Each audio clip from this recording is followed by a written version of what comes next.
વિધાતાના લેખ કોઈ મિટાવી શકતું નથી. એક વખત એક રાજા તેના સૈનિકો સાથે જંગલમાં શિકાર કરવા ગયો, પરંતુ જંગલ ખૂબ જ ઘનઘોર હોવાથી રાજા તેના સૈનિકોથી અલગ પડી ગયો અને તે રસ્તો પણ ભૂલી ગયો અને જંગલમાં ભટકવા લાગ્યો. એમ કરતાં સાંજ પડી ગઈ અને અંધારું થઈ ગયું. તેથી રાજાએ વિચાર કર્યો કે આ જંગલમાં ક્યાંક રાતવાસો કરવાની જગ્યા મળી જાય તો બસ. રાજા આમ વિચારી જ રહ્યો હતો અને તેની નજર દૂર એક ઝૂંપડી પર પડી. ઝૂંપડીને જોઈને રાજા તે ઝૂંપડી પાસે ગયો અને ઝૂંપડીના આગળ જઈને રાજાએ બૂમ પાડી કે આજની રાત અહીં આશરો મળશે? ત્યારે ઝૂંપડીમાંથી અવાજ આવ્યો કે હા, જરૂર મળશે. જે પણ હોય તે અંદર આવી જાઓ. રાજા ઝૂંપડીની અંદર ગયો. ઝૂંપડીની અંદર એક ગરીબ પતિ પત્ની પોતાની બાળકી સાથે રહેતા હતા. રાજાના વસ્ત્રોભૂષણો જોઈને તે પતિ પત્ની સમજી ગયા કે આ કોઈ મોટો માણસ છે. તેથી તે પતિ પત્નીએ રાજાને કહ્યું કે તમારા જેવા મોટા માણસનો આદર સત્કાર કરવાની અમારામાં તાકાત નથી. અમે બંને ગરીબ માણસો છીએ. ત્યારે રાજાએ કહ્યું કે તમે ચિંતા ન કરો, મને તો તમે બંનેએ આશરો આપ્યો એ જ ઘણું છે. એમ કહી રાજા ભોંય બેસી ગયો. ત્યારે પતિ પત્નીએ રાજાને રોટલો અને ગોળ ખાવા માટે આપ્યો. જ્યારે રાજાએ ખાઈ લીધું ત્યારે પતિએ રાજાને સૂવા માટે કોથળો પાથરી દીધો. પતિ પત્ની ઘસઘસાટ ઊંઘતા હતા. ઘોડિયામાં તેમની બાળકી સૂતી હતી. તેથી તેની મા ઊંઘમાં પણ ઘોડિયાની દોરી ખેંચી એને ઝુલાવતી હતી. મધરાત થઈ તોય રાજાને ઊંઘ આવતી ન હતી. એવામાં એકાએક ઝૂંપડીમાં કંઈક ચમકારો થયો અને રાજાએ ઝૂંપડીમાં 3 સ્ત્રીઓની પ્રગટ થયેલી જોઈ. તેથી રાજાએ કહ્યું કે તમે કોણ છો અને અહીં શા માટે આવી છો? ત્યારે પહેલી સ્ત્રીએ કહ્યું કે હું રૂપની દેવી છું અને આ બાળકીને આશીર્વાદ આપવા માટે આવી છું. બીજી સ્ત્રીએ કહ્યું કે હું સુખ સમૃદ્ધિની દેવી છું અને આ બાળકીને આશીર્વાદ આપવા આવી છું. ત્રીજી સ્ત્રીએ કહ્યું કે હું વિધાતા છું અને આ બાળકીના નસીબનો લેખ લખવા આવી છું. પછી રૂપની દેવીએ બાળકીને આશીર્વાદ આપતા કહ્યું કે દુનિયામાં આ બાળકી સૌથી રૂપાળી થશે. સુખ સમૃદ્ધિની દેવીએ કહ્યું કે આ બાળકી રાજરાણી બની સિંહાસન પર બિરાજશે. તે પછી છેલ્લે વિધાતાએ કહ્યું કે અહીં જે રાજા છે તેના દીકરા સાથે આ દીકરીના લગ્ન થશે. આ સાંભળીને રાજા ચમક્યો અને કહેવા લાગ્યો કે સાવ ખોટી વાત છે, એવું કદી નહીં બને. જ્યાં સુધી હું જીવું છું ત્યાં સુધી મારા દીકરાના લગ્ન રાજકુંવરી સાથે જ કરાવીશ.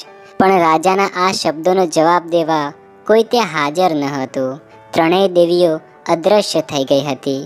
બાકીની રાત પણ રાજા ઊંઘી ન શક્યો અને મનમાં બસ એક જ વાત વિચારતો હતો કે મારો રાજકુંવર રાજકુંવરીને જ પરણશે. મારો દીકરો આવા ભિખારી કે ગરીબ છોકરીને ક્યારેય નહીં પરણે, કદાપી નહીં પરણે.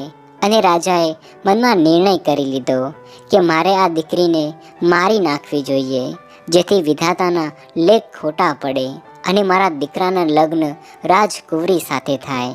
સવાર પડતા જ રાજાએ તે ગરીબ પતિ પત્નીને કહ્યું કે હું બાજુના નગરનો રાજા છું. આ સાંભળીને તે પતિ પત્ની રાજાને પગે લાગ્યા અને કગરવા લાગ્યા કે મહારાજ, અમને માફ કરો, અમે તમને ખૂબ જ તકલીફ આપી છે. ત્યારે રાજાએ કહ્યું, ના રે ના, તમે મારી સારી સંભાળ રાખી છે અને તેનો બદલો મારે કેવી રીતે વાળવો તેનો વિચાર કરું છું. તમે આ તમારી દીકરીને મને આપો, હું એને મારા મહેલમાં સારી રીતે ઉછરીશ. એમ કરી હું તમારું ઋણ અદા કરીશ. એકના એક બાળકીને છોડવાનું ગરીબ પતિ પત્નીનું મન ન હતું, પણ રાજાને ના કહેવાય પણ નહીં. અને દીકરી ગરીબ ઘરમાં ઠેબા ખાતી ઉછરે એના કરતાં રાજમહેલમાં ખૂબ સારી રીતે ઉછરે તે બાળકીના હિતની દ્રષ્ટિએ સારું હતું. તેથી મન કાઠું કરીને પતિ પત્ની પોતાની બાળકીને રાજાના હાથમાં આપવા માટે તૈયાર થઈ ગયા. અને ગરીબ પિતાએ રાજાને કહ્યું કે મહારાજ, આ ગરીબનું ધન હવે તમને સોંપીએ છીએ. ત્યારે રાજાએ કહ્યું કે તમે હવે એની જરાય ચિંતા ન કરતા. એમ કહીને રાજા પોતાના ઘોડા પર બેસીને ત્યાંથી ચાલતો થયો. પરંતુ રાજાના મનમાં તો આ બાળકીને મારી નાખવાની વાત જ ચાલતી હતી. એટલે કે રાજાનો વિચાર છોકરીને ઉછેરવાનો નહીં, પણ છોકરીને મારી નાખવાનો હતો. તેથી થોડાક દૂર ગયા પછી તેને છોકરીને એક લુગડામાં લપેટીને જાળીમાં ફેંકી દીધી અને મનમાં વિચારવા લાગ્યો કે હવે નક્કી એ બાળકીને જંગલી જાનવર ફાડી ખાશે. તે પછી રાજા પોતાના ઘરે પહોંચી ગયો. પરંતુ બની એવું કે એક ખેડૂત લાકડા કાપવા માટે જંગલમાં ફરતો હતો. ફરતા ફરતા એને ઝાડીમાંથી કોઈ બાળકના રડવાનો અવાજ સાંભળ્યો અને એને નવાઈ લાગી કે અહીં બાળક ક્યાંથી. એટલે કુતૂહલથી પહેરાઈ એ તપાસ કરવા ગયો.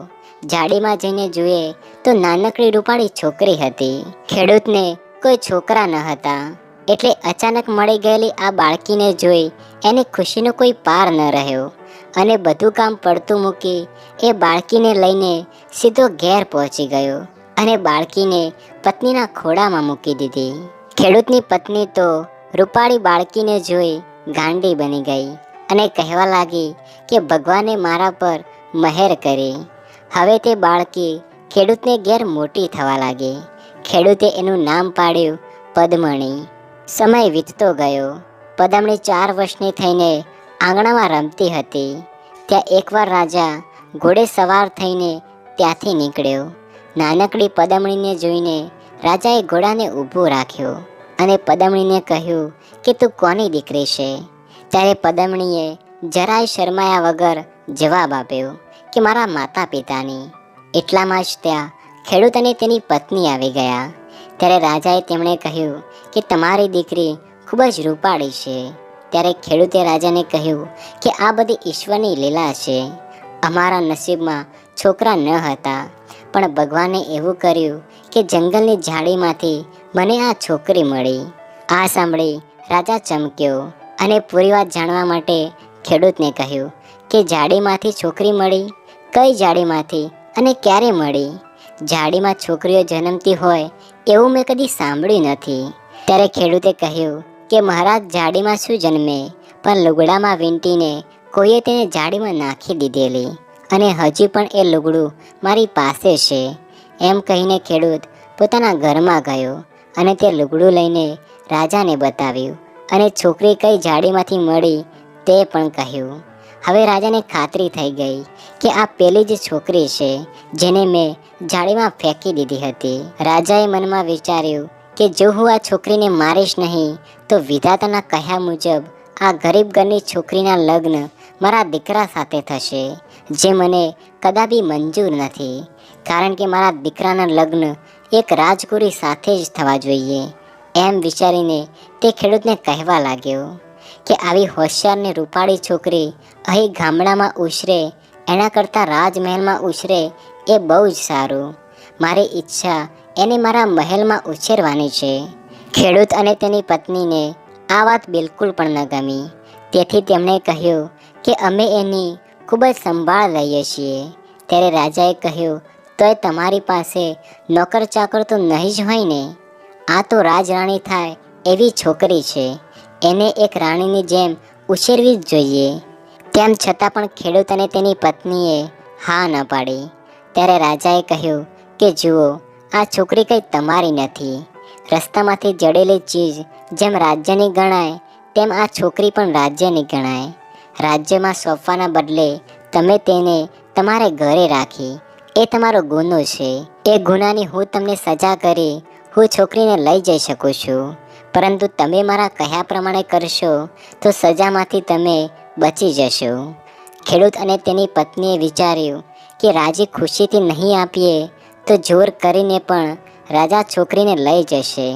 એટલે તેમણે રાજાને છોકરી આપી. છોકરીને લઈને રાજા ઘરે આવ્યો. છોકરીને ઉછેરવાનું તો માત્ર એક બહાનું હતું. રાજાએ છોકરીને એક લાકડાની પેટીમાં પૂરી દઈ નોકરને હુકમ કર્યો કે આ પેટીને ખડક પર ચડી આ પેટી દરિયામાં નાખી દે. રાજમહેલની પાછળ જ દરિયો હતો. રાજાના દેખાતા જ નોકરે ખડક પરથી પેટી દરિયામાં નાખી દીધી. ભરતીના ઉછળતા મોજામાં પેટી ઘડીકમાં ક્યાંની ક્યાં અદ્રશ્ય થઈ ગઈ. ત્યારે રાજાને થયું કે હાશ, હવે મારા રાજકુંવરના લગ્ન રાજકુંવરી સાથે જ થશે અને વિધાતાના લેખ ખોટા પડશે. આ બાજુ પેટી તણાતી તણાતી દૂર ચાલી ગઈ અને કોઈ બીજા જ રાજ્યના દરિયા કિનારે પહોંચી. તે રાજાની રાણી દરિયા કિનારે ફરવા નીકળી હતી. ચાલતા ચાલતા એને કિનારા પર આ પેટી પડેલી જોઈ. કુતૂહલથી એને પેટી ઉગાડી તો પેટીમાં નાનકડી બાલિકા લમણે હાથ દઈને ઊંઘતી હતી. ઘડીવાર તો રાણી પદમણીના રૂપને જોતી જ રહી. એટલામાં પદમણીએ આંખો ઉગાડી. રાણીને જોઈને એ હસી. ત્યારે રાણીએ પૂછ્યું કે બેટી, તારું નામ શું છે? ત્યારે તે બાલિકાએ કહ્યું કે પદમણી. નામ સાંભળી રાણી વધારે રાજી થઈ અને કહેવા લાગી કે મારી પદમણી ખરેખર પદમણી જ છે. એણે એને પોતાની દીકરી કરીને રાખી. આમ કરતા ને કરતા બીજા 12 વર્ષ વીતી ગયા. હવે પદમણી 16 વર્ષની થઈ ગઈ હતી. તેથી રાજા રાણી તેના લગ્નનો વિચાર કરે છે. ત્યાં કોઈ બીજા જ રાજાનો રાજકુંવર કન્યાની શોધમાં ત્યાં આવી ચડ્યો. પદમણીને જોઈ એ એવો ખુશ થઈ ગયો કે એણે મનથી નિર્ણય કરી લીધો કે પરણું તો બસ આને જ. પદમણીને પણ એ રાજકુંવર ગમી ગયો. રાજકુમારે વિધિપૂર્વક રાજા અને રાણી પાસે એની રાજકુંવરીના હાથની માગણી કરી. ત્યારે રાજાએ કહ્યું કે રાજકુંવરી ક્યાં છે રાજકુંવરી? ત્યારે રાજકુંવરે કહ્યું કે હું આ પદમણીની વાત કરું છું. ત્યારે રાજાએ રાજકુંવરને સાચું કહી દીધું કે પદમણી રાજકુંવરી નથી. દરિયા કાંઠેથી એક લાકડાની પેટી તણાઈને આવી હતી. એમાંથી અમને એ મળી છે, પણ હા, એ રાજકુંવરી તરીકે ઉછરેલી છે ખરી. એ ખરેખર કોની દીકરી છે એની અમને પણ ખબર નથી. ત્યારે રાજકુંવરે કહ્યું કે એ ગમે તેની દીકરી હોય, હું પરણીશ તો એને જ પરણીશ. ત્યારે રાજાએ કહ્યું કે તો અમને વાંધો નથી, જાઓ, જાન લઈને વહેલા આવજો. રાજકુંવર ઘેર આવ્યો. ઘેર આવી તેણે પિતાને વાત કરી કે હું સુંદર કન્યા શોધી લાવ્યો છું. એનું નામ છે પદમણી. રૂપનો અંબાર છે. પદમણી નામ સાંભળીને રાજા ચમક્યો અને મનમાં વિચારવા લાગ્યો કે જે પદમણીને મારી નજર સામે દરિયામાં નાખી દીધેલી એ તો નહીં હોય. પરંતુ રાજાને રહેવાય નહીં. તેથી તેને રાજકુંવરને કહ્યું કે કોણ છે એ પદમણી, કયા રાજાની દીકરી છે? ત્યારે રાજકુંવરે કહ્યું કે એ રાજાની દીકરી નથી, પણ રાજા રાણીને ત્યાં ઉછરીને એ મોટી થઈ છે. 12 વર્ષ પહેલાં દરિયામાં એક લાકડાની પેટી તણાઈને આવી હતી. તેમાંથી એ રાણીને મળી હતી. હવે રાજાને ખાતરી થઈ ગઈ કે આ પેલી ખેડૂતની દીકરી જ છે, જેને બીજી વાર મરવા નાખી તોય એ મરી નહીં. મનની વાત મનમાં રાખીને રાજાએ કુંવરને કહ્યું કે ઠીક છે, હું એ છોકરીની પરીક્ષા કરી જોઉં. જો મારી પરીક્ષામાં એ પાર ઉતરશે તો હું તને લગ્નની રજા આપીશ. આમ કહી રાજા રાજકુંવરને લઈને પદમણી જ્યાં રહેતી હતી તે રાજ્યમાં આવ્યો. ત્યારે રાજાએ પદમણીને જોઈ. પદમણીને જોઈને રાજા 2 ઘડી તેને જોઈ જ રહ્યો, કારણ કે આવું સુંદર રૂપ એણે ક્યારેય કદી જોયું નહોતું. થોડી વાર પછી રાજાએ તેના પુત્રને કહ્યું કે રૂપ છે, એવા ગુણ છે કે નહીં એ પણ જોવું જોઈએ. એમ કહી એણે ખિસ્સામાંથી પોતાની મહોર છાપવાળી 2 હીરાની વીંટીઓ કાઢી. એક રાજકુંવરને અને બીજી પદમણીને આપીને કહ્યું કે આ વીંટી સાચવજો. 3 દિવસ પછી હું આ વીંટી તમારા હાથમાં છે કે નહીં તે જોઈશ. જો તે વખતે એ વીંટીઓ તમારી બંનેની આંગળીએ હશે તો તમારા લગ્ન થશે, નહીં તો નહીં થાય. રાજકુંવર અને પદમણીને થયું કે આ કંઈ ભારે કામ નથી. વીંટી આંગળીએ છે ને આંગળીએ જ રહેશે, એને શું થવાનું છે? પણ રાજાએ યુક્તિ ગોઠવી જ રાખી હતી. એણે ખૂબ લાલચ આપી પદમણીની એક દાસીને સાધી હતી, જેથી જ્યારે રાતે રાજકુંવરી ઊંઘતી હતી ત્યારે દાસીએ તેની આંગળીએથી એ વીંટી ઉતારી લીધી અને રાજાને આપી દીધી. રાજા રાતોરાત જાતે જ જઈને તે વીંટીને દરિયામાં નાખી દીધી અને મનમાં વિચારવા લાગ્યો કે હાશ, હવે હું જોઉં મારા રાજકુંવરના લગ્ન આ પદમણી સાથે કેવી રીતે થાય છે? હવે આ ખેડૂતની દીકરી મારા રાજકુંવરને પરણી રહી, વિધાતાનો લેખ ખોટો પડશે.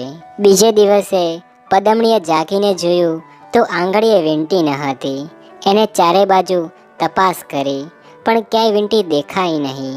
ક્યાંક મુકાઈ ગઈ હોય એમ સમજીને એણે ઘરનો ગોખલો જોઈ નાખ્યો, પણ વીંટી ક્યાંય પણ ન મળી. એની આંખોમાં આંસુ આવી ગયા. ન ખાવાનું ભાવે ન પીવાનું ભાવે, એ બસ રડ્યા જ કરે અને મનમાં વિચાર્યા કરે કે હવે હું રાજકુંવરને નહીં પરણી શકું. આમ 2 દિવસ જતા રહ્યા. પદમણીના દુઃખનો કોઈ પાર ન રહ્યો. છેલ્લી રાત પદમણીની ઊંઘ ન આવી અને આખી રાત બસ એ જ વિચાર્યા કરે કે કાલે રાજકુંવરના પિતા વીંટી જોવા માગશે અને વીંટી ખોવાઈ ગઈ છે, જેથી તે રાજકુંવરને લઈને ચાલતા થશે. રાજકુંવર પણ વચનથી બંધાયું છે, એને પણ ચાલી જવું પડશે. આમ પદમણી વિચાર કરી જ રહી હતી. ત્યાં એટલામાં રાજાના રસોડાની એક બાઈ હાથમાં કંઈક લઈને બૂમો પાડતી આવી અને પદમણીને કહેવા લાગી કે પદમણી બા, જુઓ જુઓ, આ શું છે? પદમણીએ જોયું તો એ એની ખોવાયેલી વીંટી જ હતી. તરત જ એણે વીંટી લઈને પોતાના હાથમાં પહેરી દીધી અને ગળામાંથી નવલખો હાર કાઢીને એ બાઈની ડોકમાં પહેરાવી દીધો. ત્યારે એ બાઈએ કહ્યું કે આટલું બધું, એવું તો શું છે આ વીંટીમાં? ત્યારે પદમણીએ કહ્યું કે પહેલાં તો તું એ ક્યાંથી લાવી એ મને બતાવ. ત્યારે તે બાઈએ કહ્યું કે માછલી સમારતા એના પેટમાંથી આ વીંટી નીકળી, એટલે નવાઈની ચીજ સમજી હું એ તમને આપવા આવી. ત્યારે પદમણીએ કહ્યું કે આ મારા લગ્નની વીંટી છે. બહેન 3 દિવસથી હું એ ખોળતી હતી. જો આ વીંટી ન જડી હોત તો આજે મારા લગ્ન અટકી જાત. હવે પદમણીની ખુશીનો કોઈ પાર ન રહ્યો. વીંટી કેમ કરીને ખોવાઈ અને માછલીના પેટમાં કેવી રીતે પહોંચી ગઈ એની એને કંઈ સમજ ન પડી. પણ જે વિધાતાએ વીંટીને માછલીના પેટમાં પહોંચાડી અને પછી માછલીને રાજાના રસોડામાં પહોંચાડી, એ વિધાતાનો એણે આભાર માન્યો અને કહ્યું કે પ્રભુ, તારે લીલાનો પાર નથી. ત્રીજા દિવસે પદમણીની આંગળીએ વીંટી જોઈ રાજા ચકિત થઈ ગયો અને મનમાં વિચારવા લાગ્યો કે વીંટી મેં મારી જાતે દરિયામાં નાખી હતી, તો પછી દરિયામાં નાખેલી વીંટી અહીં પાછી આવી કેવી રીતે? આ જાદુ કોણે કર્યો? પછી જ્યારે રાજાને ખબર પડી કે વીંટી ખોવાઈ ગઈ હતી અને દરિયામાંથી લાવેલી માછલીના પેટમાંથી એ ફરી હાથ લાગી છે, ત્યારે તેના આશ્ચર્યનો કોઈ પાર ન રહ્યો અને મનમાં ને મનમાં રાજાએ કહ્યું કે નક્કી કોઈ મોટા જાદુગરની આ લીલા છે. એની ઈચ્છા વિરુદ્ધ કોઈ પણ માણસ મોટો રાજા જ કેમ ના હોય તો પણ કંઈ જ કરી શકતો નથી. હવે એણે હસતે મોઢે પદમણીનો સ્વીકાર કર્યો. પદમણીના સાચા માતા પિતા કોણ છે એ એકલો જ જાણતો હતો, એટલે રાજાએ માણસોને મોકલી એમને તેડાવ્યા. 16 વર્ષે એમને એમની દીકરીનું મોં જોવા મળ્યું. પેલા ખેડૂત પતિ પત્નીને પણ રાજાએ તેડાવ્યા. 12 વર્ષે એમને એમની પદમણીને જોઈ. પછી લગ્ન મહોત્સવમાં રાજાઓ, રાજકુંવરો અને ગરીબ ખેડૂતો એક હારે બેઠા, એક હારે જમ્યા અને વહાલથી એકબીજાને ભેટ્યા. સૌ હવે સમજ્યા કે ઈશ્વરની નજરે કોઈ રાજા નથી, કોઈ રંક નથી, બધા માત્ર માણસો છે. જે કંઈ થાય છે તે ઈશ્વરનું ધાર્યું જ થાય છે. ઈશ્વરની ઈચ્છા વિરુદ્ધ માનવીનું ધાર્યું કશું જ થતું નથી. રાજકુંવર અને પદમણી પરણીને ઉઠ્યા કે રાજાએ એમને બેઉને સાથે સિંહાસન પર બેસાડ્યા ને પછી પોતાના માથા પરથી મુગટ ઉતારી કુંવરના માથા પર પહેરાવી દીધો. તે જ પ્રમાણે રાણીએ પોતાનો મુગટ ઉતારી પદમણીને પહેરાવી દીધો. રાજકુંવર અને પદમણી રાજા રાણી બન્યા. મિત્રો, જો તમને આ વાર્તા ગમી હોય તો આ વિડીયોને લાઈક કરો અને આવા અનેક વિડીયો જોવા માટે આ ચેનલને સબસ્ક્રાઈબ જરૂર કરો. ધન્યવાદ.